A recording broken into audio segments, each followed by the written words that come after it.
नाज़रीन, आपकी मेज़बान फाइका शहनाज हाज़िर हुए एक नई वीडियो के साथ। तो आज की जो हमारी वीडियो बहुत ज़्यादा इंटरेस्टिंग होने वाली है। सबसे पहले तो मैं आप लोगों की शुक्रगुज़ार हूँ कि आपने मेरी वीडियो को देखने के लिए वक्त निकाला। अब मैं अपनी वीडियो को स्टार्ट करती हूँ।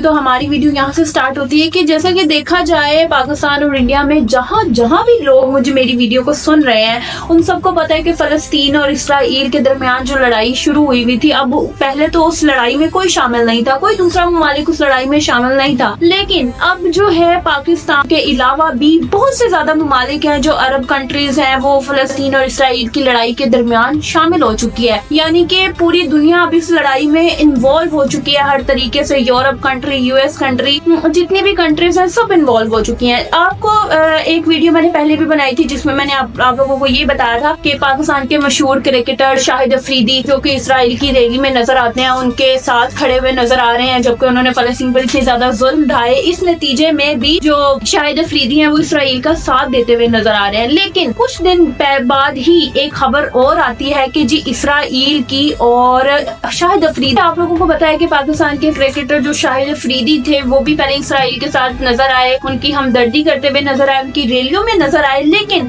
अब कुछ दिन पहले ही सुनने में आता है कि अब उन दोनों के दरमियान भी लड़ाई हो गई है, बहुत बड़ी लड़ाई हुई है। बहुत ही दिलचस्प कहानी है कि वो इसराइल के साथ लड़ पड़े हैं और इतनी को कोई बड़ी लड़ाई हो गई कि जो शाहिद अफरीदी पहले उनके साथ थे अब उनके खिलाफ बातें करने लगे हैं। मैं अपनी वीडियो में आप लोगों को ये भी बताऊंगी। और दूसरी मेरी बात और एक पहली और बड़ी अहम खबर मेरे सामने आई है कि जुलियन असांज जो है वो भी रिहा हो चुके हैं। उसके बारे में तो आप लोग जानते ही होंगे। जो नहीं भी जानते मैं उनको भी बता दूं कि वो एक विकी लिंक एक ऐसा प्लेटफॉर्म है जो कि 2008 से 9 से 10 के दरमियान तहलका मचा देने वाली एक ऐसी बड़ी वेबसाइट थी जिसको विकी लिंक कहा गया था, विकी लीक कहा गया था। और इसके बानी यानी कि इसके जो सरबराह थे वो अमेरिकन के डिप्लोमेटिक CIA केबल्स को भी लीक किया करते थे, एम्बेसी को लीक किया करते थे, यानी कि बहुत से ममालिक की इंफॉर्मेशन को लीक किया करते थे। ये विकी लिंक एक दौर में इतना ज्यादा फेमस हुआ और इसने इस कदर पूरे मुल्क पर तबाही मचा दी जो कि बहुत ही ज्यादा मतलब कि दूसरे मुल्कों के लिए ना बुरा भी साबित। जैसा कि जुलियन असांज जो है वो अब रहा हो चुके हैं और वो एक विकी लिंक के बानी रह चुके हैं। और जब ये विकी लिंक एक बड़ा प्लेटफॉर्म सामने आया 2009 से 2008 तक या 2008 के या 10 के दरमियान तक जब वो सामने आया तो इसने पूरी दुनिया में ना एक तहलका मचा दिया। अमेरिका के लिए सबसे ज्यादा खतरनाक रहा क्योंकि उसने अमेरिका की एम्बेसी, CIA, डिप्लोमेटिक चीजों को जो था वो लीक करना शुरू कर दिया था। और ये एक ऐसी एम्बेसी थी, एक ऐसा प्लेटफॉर्म था जहां से अमेरिका भी इस कदर मतलब कि परेशान हो चुका था। उसने at the end Julian Assange के साथ क्या किया और उसने एक बड़ा मुकदमा उठाया, ये भी मैं आप लोगों को बताऊंगी। और इसके साथ साथ ये भी सुनने में आता है कि अब जो तीसरी आलमी जंग थी उसका नतीजा क्या निकलेगा, वो कब से शुरू होगी और कब से नहीं शुरू होगी। तो सबसे पहले अगर बात कर ली जाए कि शाहिद अफरीदी की, तो शाहिद अफरीदी जो थे पहले इसराइल के साथ नजर आए, उनकी रैलियों में नजर आए। लेकिन अब उन दोनों के दरमियान लड़ाई होगी, क्यों होगी? क्योंकि लोगों ने तनकीद उठाना शुरू कर दी थी कि ये पाकिस्तान का क्रिकेटर जो था वो इसराइलियों के साथ क्यों नजर आ रहा है। जब उन्होंने ट्वीट करना शुरू की, उन्होंने तो कोई तनकीद का कोई जवाब नहीं दिया शाहिद अफरीदी साहब ने, लेकिन लोगों ने इस कदर बातें उठाना शुरू कर दी कि शाहिद अफरीदी जो रैली के साथ नजर आ रहे हैं, इसराइल का साथ दे रहे हैं, उन्हें फलस्तीन का साथ देना चाहिए। तो ऐसा क्यों है? तो इसी को मद्देनजर रखते हुए शाहिद अफरीदी ने कुछ ऐसा सर्कल घुमाया कि उन्होंने सोशल मीडिया पे शो करवाया कि जी मेरी भी अब उनके साथ लड़ाई हो चुकी है, मैं उनके खिलाफ हूँ, मैं उनके साथ नहीं खड़ा हुआ, या कुछ इस तरह से शाहिद अफरीदी का भी कहना है। लेकिन देखने में आता है कि क्या शाहिद अफरीदी वाकई में इसराइलियों के साथ नहीं देंगे और इस लड़ाई का क्या एंड निकलता है? क्या वो चाहते हैं जो कि मतलब कि इसराइल जो है वो शाहिद अफरीदी को क्या पैसे देकर खरीद रहे थे जो शाहिद अफरीदी उनके साथ खड़ा था? ये शाहिद अफरीदी, ये जैसा कि आप लोगों को पता है कि शाहिद अफरीदी जो इसराइल के साथ लड़ चुके हैं और इनकी लड़ाई का मेन रीजन भी नजर नहीं आ रहा, मेन वजह भी नजर नहीं आ रही। लेकिन मेरा कहना मेरे मुताबिक ये हो सकता है कि अगर उन दोनों के दरमियान लड़ाई हुई है तो वो इस वजह से भी हो सकती है कि लोगों ने बहुत ज्यादा तनकीद उठाई थी कि शाहिद अफरीदी उनके साथ क्यों नजर आ रहा है, शाहिद अफरीदी को उनका साथ नहीं देना चाहिए। लेकिन शाहिद अफरीदी ने उनका साथ दिया, वो रैली में भी नजर आए, लेकिन लोगों की इतनी तनकीद करने के बाद उन्होंने कोई जवाब नहीं दिया। अब थोड़े दिनों में सोशल मीडिया पर जो खबर सामने आई वो अब आप लोगों के सामने रखी गई है कि अब इन दोनों के दरमियान एक बड़ी लड़ाई हो चुकी है। दोनों एक दूसरे के बहुत ज्यादा खिलाफ हैं और एक दूसरे यानी कि बात नहीं मानना चाह रहे, मुंह तक नहीं देखना चाह रहे। तो आखिर ऐसा इन दोनों के दरमियान क्या हो गया? एक ऐसी खबर जो कि अभी सामने तो नहीं आई जो बिल्कुल, लेकिन लोगों का कहना ये है कि इन दोनों के दरमियान जो इख्तिलाफात पैदा हुए होंगे वो इसी वजह से हुए होंगे कि लोगों ने जिस तरह सोशल मीडिया पर शाहिद अफरीदी पर तनकीद उठाई कि वो पाकिस्तान का सबसे फेमस क्रिकेटर होने के बावजूद उसने ये हरकत की कि वो मुस्लिम ममालिक को छोड़कर इसराइलियों का साथ दे रहा है। तो इसी वजह से ये भी एक लड़ाई की एक बड़ी वजह हो सकती है। क्या पता इसराइल की बात ना मानी हो शाहिद अफरीदी में, जो दोनों के दरमियान लड़ाई हो गई हो। ये भी आने वाले दिनों में आप लोगों को अंदाजा हो जाएगा, पता चल जाएगा, क्योंकि सोशल मीडिया एक ऐसा अपडेट प्लेटफॉर्म है जहाँ पे आपको पल पल की खबर मिलती रहती है, जिसपे आपको ना तो कुछ ज्यादा सर्च करना पड़ता है, जब देखो कोई नई अपडेट आप लोगों के सामने आई होती है। दूसरी बात मैं आप लोगों के साथ कह रही थी, जुलियन असांज जो कि रहा हो चुके हैं, वो रहा हो चुके हैं और रहा होने के बाद यानी कि उनके रहा होने का क्या रीजन था वो भी मैं आप लोगों को बताती हूँ। जैसे कि विकी लिंक एक प्लेटफॉर्म था, मैंने आपको अभी बताया कि वो प्लेटफॉर्म ऐसा प्लेटफॉर्म था जहाँ पे लोगों की एम्बेसियों को, CIA को, डिप्लोमेटिक चीजों को लीक किया जाता था। और तो विकी लिंक के जरिए जब इन चीजों को लीक किया जाता था तो उस पेट में सबसे ज्यादा कौन आया? वो अमेरिका आए। अमेरिका के डिप्लोमेटिक CIA केबल्स को भी लीक किया गया, एम्बेसी को तक लीक किया गया, उनकी हर एक छोटी से छोटी इंफॉर्मेशन लीक होना शुरू हो गई, जिसकी वजह से अमेरिका कहते हैं सर पकड़ के बैठ गया और विकी लिंक के हर एक चिट्ठे को खोलने के लिए बैठ गया कि इसका बानी कौन है, इसको बनाने वाला कौन है, इस पे काम कौन कर रहा है, कैसे इस प्लेटफॉर्म को चलाया जा रहा है। क्योंकि अमेरिका के हाथ, जब अमेरिका के गिरेबान में हाथ डाला जाएगा तो अमेरिका खामोश नहीं बैठता, अमेरिका हर तरह से हर मुमकिन कोशिश करने के लिए तैयार रहता है। उसके साथ साथ देखा जाए तो CIA के साथ रूस के अंदर मुदाखलत भी थी। CIA पूरी दुनिया के हुकूमत को अपने तरीके से चला रही थी, यानी कि लीक ने इतना बड़ा मतलब दुनिया के सामने एक चीज रखी कि जो वीडियो लीक में CIA सामने आई कि CIA किस तरह पूरी दुनिया को अपने तरीके से चला रही है, हुकूमत का निजाम कैसे दरहम बरहम कर रही है, किस तरह हुकूमत को अपनी मर्जी से अपनी तिकनी का नाच नचा रही है। जो भी इंफॉर्मेशन हो वो किसी वीडियो लीक के जरिए पब्लिश कर दी जाती थी और जब पब्लिश होती थी तो पूरी दुनिया में तहलका मच जाता था, वो चाहे अमेरिका के खिलाफ हो या किसी दूसरे ममालिक के खिलाफ हो।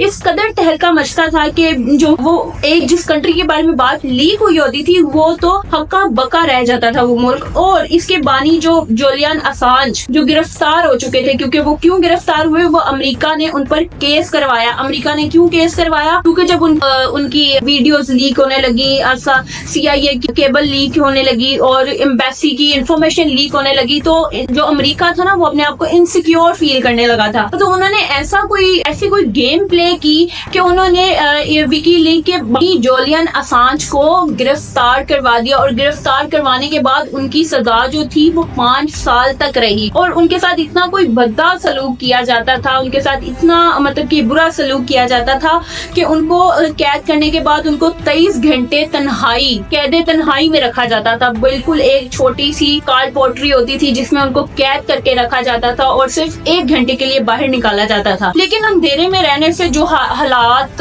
या हालत लोगों की हो जाती है वो आप लोगों को भी अंदाजा है कि मैं किस चीज के बारे में बात कर रही हूँ। लेकिन जुलियन असांज ने ये झेला है पूरे 5 साल, उसने अपनी ये सजा काटी है 23 घंटे कैद तन्हाई में और 1 घंटा उसको रोशनी के लिए मिलता था। और अब वो रहा हो चुके हैं और रहा होने के बाद कोई क्या पता इनकी कोई डील हुई हो या कुछ इस तरह से मुआवजा किया हो आपस में जो उन्हें रहा किया गया और पूरे 5 साल की कैद के साथ कैद के बाद उनको रहा किया गया। इसके बाद वो ऑस्ट्रेलिया के लिए रवाना हुए क्योंकि उनकी फैमिली जो है वो ऑस्ट्रेलिया में रहती है। उसके बाद वो जैसे ही रहा हुए वो ऑस्ट्रेलिया के लिए रवाना हो गए और वहाँ जाके अपने बीवी बच्चों से मिलेंगे और जो कि ऑस्ट्रेलिया में ही उनके कैद होने के बाद ऑस्ट्रेलिया में शिफ्ट हो गए थे। रूस और अमेरिका में बड़ी जंग होने जा रही है। दूसरी जानिब देखा जाए तो रूस और अमेरिका में जो बड़ी जंग होने जा रही है वो तीसरी आलमी जंग का भी हिस्सा हो सकती है। तुर्की के फॉरेन मिनिस्टर का बयान है कि हम तीसरी आलमी जंग देख रहे हैं, यानी कि उन्होंने इस कदर बयान दे दिया कि हम जो है वो आलमी जंग देख रहे हैं, खतरनाक काम हो सकते हैं, किसी भी एक मुल्क में न्यूक्लियर के जरिए हमला किया जाएगा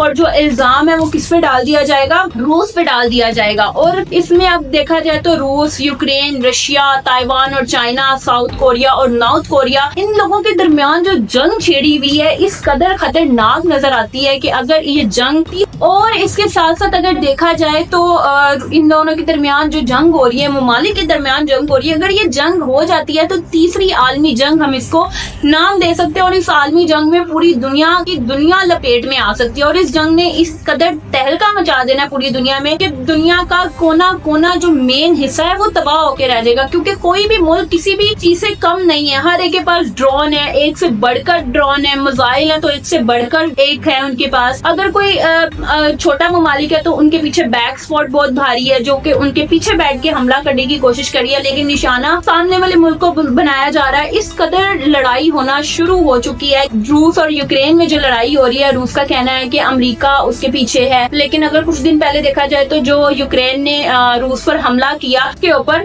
उसके पीछे रूस को लगता है कि वो यूक्रेन ने नहीं करवाया, वो नेटो ने करवाया। वो नेटो जो कि अमेरिका के हैंड ओवर है, अमेरिका उसको रन आउट कर रहा है। ये सारी कारस्तानियां जो है वो अमेरिका की हैं, लेकिन देखा जाए तो साफ जाहिर भी होता है कि ये जो हमला था वो यूक्रेन ने करवाया था रूस के ऊपर, लेकिन उनका कहना है कि ये उसके पीछे एक बैक स्पॉट वो अमेरिका है जो कि इसके पीछे बैठ के काम कर रही है और मेन पे जो है वो यूक्रेन को रखा हुआ है। इसके पीछे नेटो है। नेटो, अगर हमें थोड़ी सी भी रत्ती भर थोड़ी सी इंफॉर्मेशन मिल जाती है ना कि अगर ये काम नेटो ने करवाया है या अमेरिका ने मिलकर नेटो के साथ करवाया, को निशाना बनाया है, तो हमसे बुरा कोई नहीं होगा। हमने जितने भी बड़े बड़े मिसाइल है हम यूरोप को तबाह कर देंगे और उसकी ईंट से ईंट बजा देंगे। और आपको पता है कि साइबेरिया एक मुल्क है जो कि स्टॉक पिलिंग करना शुरू कर दी है उन लोगों ने, क्योंकि उन लोगों को नजर आ रहा है कि जैसे कि तीसरी आलमी जंग होना शुरू हो जाएगी, क्योंकि हर कोई एक ताक में बैठा हुआ है कि कौन सबसे पहले वार करेगा और कौन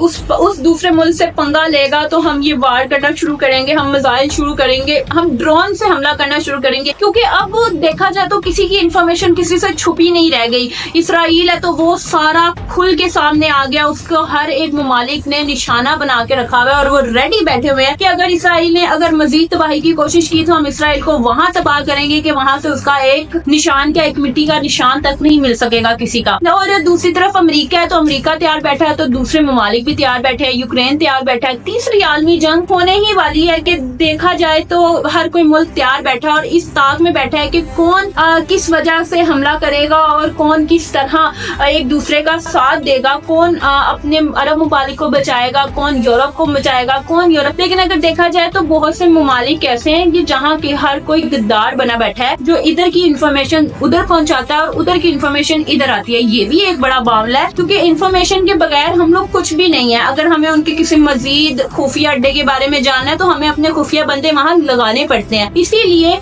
हर मुल्क एक दूसरे मुल्क के लिए कमजोर होता जा रहा है, क्योंकि हर मुल्कों के जो है ना जो इन्वेस्टिगेशन भेद थे, मतलब कि बहुत छुपी छुपाई चीजें थी, वो सामने आना शुरू हो गई है कि इनके पास क्या है, ये कैसे काम कर रहे हैं, और उनके पास क्या है, वो किस तरह मिसाइल और न्यूक्लियर का इस्तेमाल कर रहे हैं। लेकिन वक्तन फवक्तन आप लोगों को अपडेट करती रहूंगी। इसी के साथ मुझे दीजिए इजाजत अपनी मेजबान फाइका हुसैन को। अल्लाह हाफिज।